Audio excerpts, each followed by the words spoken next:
ওনার মতো কেউ অসহায় না হোক। উনি ওই দিন আসার পরে মানে কথা বলার আগে চোখ দিয়ে পানি পড়ে গেছে, কারণ তার দীর্ঘদিনের স্বপ্ন গরুটা চুরি হয়ে গেছে। আমরা চাচ্ছি এরকম কেউ আর কষ্ট না পাক, আর জীবনের সম্বলগুলো নিঃস্ব না হয়ে যাক শেষ হয়ে।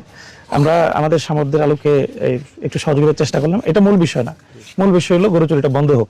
এক্ষেত্রে এই যে ওনারা আসছে, টহল দিবে এখন থেকে নিয়মিত, আপনি নির্দ্বিধে টহল দেবো, আরো টহল জোরদার করবো। আর এলাকায় আপনাদেরও আমাদের সহযোগিতা করতে হবে।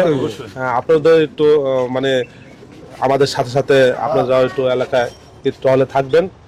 আর চোর সন্দেহ কাউরে যদি হয় রাত 12টার পরে যদি সন্দেহ হয়, আপনারা আমাদেরকে সংবাদ দেবেন, আমরা অ্যারেস্ট করবো। ঠিক আছে? গতকালকেও গ্রেফতার করা হয়েছে। গতকাল আমরা প্রায় 10-15 জনের মতো অ্যারেস্ট করেছি। আমরা আরো তৎপর থাকবো। ঠিক আছে, তাহলে আরেকটা বিষয় হলো আমাদের এখানে মাদকের প্রচন্ড প্রচলন, এটা আমরা উদ্যোগ নিব ইনশাআল্লাহ।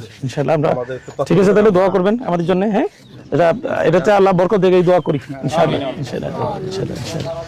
জি, আমরা চেষ্টা করেছি যে যিনি ক্ষতিগ্রস্ত ছিলেন তার পাশে দাঁড়ানোর, যিনি ক্ষতিগ্রস্ত হয়েছেন তাকে একটা গরু দেওয়া হয়েছে। আশা করি এর মাধ্যমে গরু চুরির যেই চেষ্টা কাপাসে চলছিল এটা কিছুটা হলো নিধন হবে, এবং সামগ্রিকভাবে মূলক পাটনে আজকে আমাদের সাথে প্রশাসনের লোকজন ছিলেন, তারাও সহযোগিতা করেছেন, ভবিষ্যতে করবেন বলে আশ্বস্ত করেছেন।